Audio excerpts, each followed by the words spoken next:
Hello mga chili, kumusta po kayo lahat? So meron tayong property na ipapakita sa inyo. Nandito tayo sa Nueva Ecija, sa Cabanatuan City, no?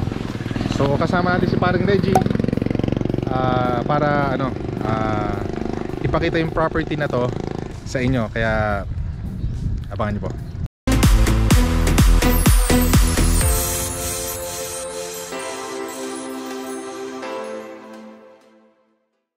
So yung mga chili, nandito na tayo. Ito na po yung property ni paring Mike. So ito po yung ating frontage, Barangay Road. Ayan po. So ito pa isa. Ayan sa kabila. Sagad po doon, ayun is bukid. Pero may po dyan, yung kumbaga bukid dyan, pero left and right mayroon pa pong mga kanto. Kumbaga Barangay Road pa rin. Ayan. So pakita ko po sa inyo. Bali ito po is 551 square meter yung lot. Merong bahay doon, pero syempre itong property na to is presyong lupa na lang po talaga. Okay. Ito po yung simula nung sa may bakod. Masukal lang kasi matagal na pong hindi napupuntahan nila nila paring Mike, kasi nga po tawag dito, ngayon na lang uli siya nakauwi. So 551 square meter. Ayan. So ito po itong barangay road na to, wag kayong mag-alala. Na po to, on schedule na sa tawag dito, pagpapa konkreto ng nila. So ito pa isa. Ayan. So 551 square meter. Ayan, sa mga po natin, no, sa mga kababayan natin na naghahanap ng property. Ayan, malapit lang dito. I know medyo parang ba't ganyan, masukal. Again, matagal pong wala si paring Mike, nasa Amerika po siya, So ito kanyang property. Ayan, ayan itong bayabas, may kundol. Ayan kundol. Konting lang po ito. Hindi na po niya napatabas kasi pabalik na po siya ng US sana, bigla siyang nag-extend. Wala na pong time para magpa-reschedule or magpalinis. Kaya pinuntahan na po namin. Ayan, sa ngayon hindi niyo pa po masyado ma-appreciate yan kasi nga masukal. Pero in person, pag dinala namin kay dito ni paring Neji, is mas ma-appreciate niyo po. Ayan si paring Mike, yun. So clean title po ito. Kaya wag po kayo mabibigla sa price mamaya. Talagang gusto na lang po niya kasing ma-dispose ito dahil sa Arayat na po sila nakatira. As you know, yung pong bahay niya is ginagawa ni paring Reggie. So ayun yung bakod. Magandahan po nito, may bakod na. Ay hindi na po niya maasikaso ito, kaya binibenta niya na. Ayan. So ayan, nakabakod na. At ang malupit nito, ito ang pagkakaalam ni paring Mike, binibenta rin. So ito is 500 o 700 square meter yata. So kung sakali pong mabili nyo to, may pagkakataon po kayong makuha yun kasi wala pong right of way yun. Ayan, nasaraduhan na. Ayan ang kagandahan, Ayan. So tingnan natin yung bahay, kasi itong bahay maganda pa po yung niya, pundasyon. Sabi nga ni parang Neji, konting lang dyan. Ayan, kisame, bintana, pintura, ayos pa. Ito po nasa daw 60 to 70 square meter yung floor area, sabi ni parang Neji. So ito, dati po kasi meron si caretaker si paring Mike dito. So nangyari, syempre nagmo-move on ng bawat isa. Ayan, so naiwan na pong ganito.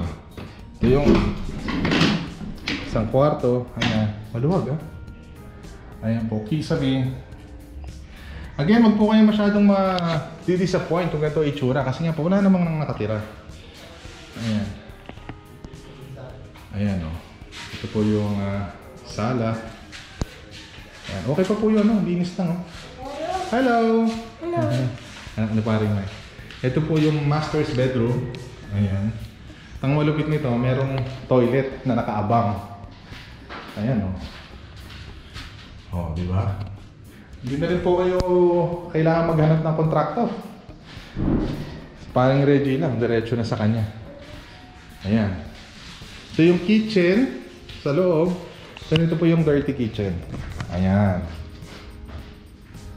Ayan, so pataasan nyo lang po ito para hindi masyadong mainit. Ano?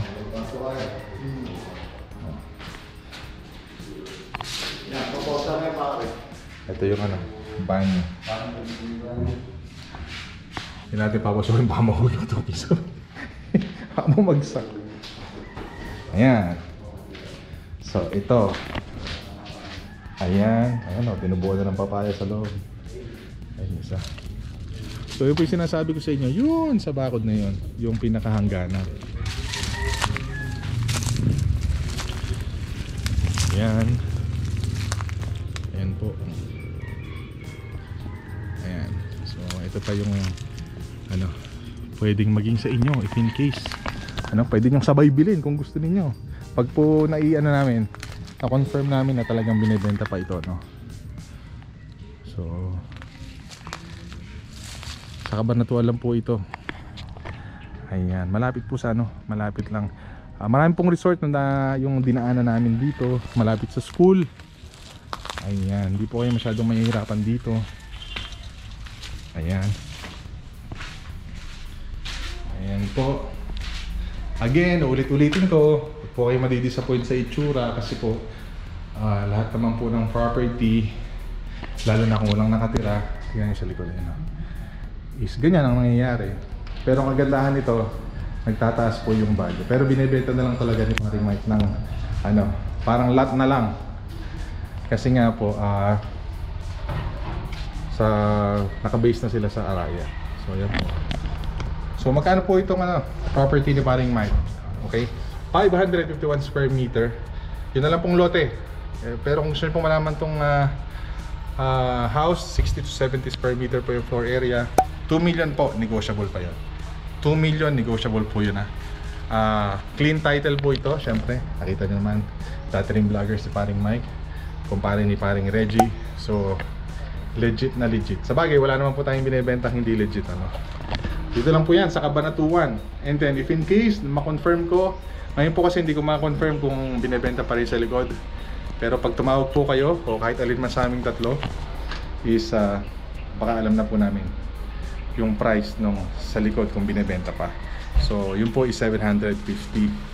Oh, 700 pala square meter. So, all in all, kung makukuha nyo po is nasa 1,200. Pero for the meantime, dito muna tayo sa lote. Yun po, maraming salamat. Again, contact me sa aking Facebook page, Simply Archie TV, or dyan sa number na nakikita nyo. Kung wala naman po kayo sa Pilipinas, message nyo lang po ako or call nyo lang po ako sa Viber or WhatsApp. I-type nyo lang po yung number na yan, lalabas po yung logo ko, ako na po yun. Okay? Maraming salamat. Again, property po sa Nueva Ecija dito sa Cabanatuan, 551 square meter. 2 million lang po. Maraming salamat. Ingat lagi and see you on my next video. Bye.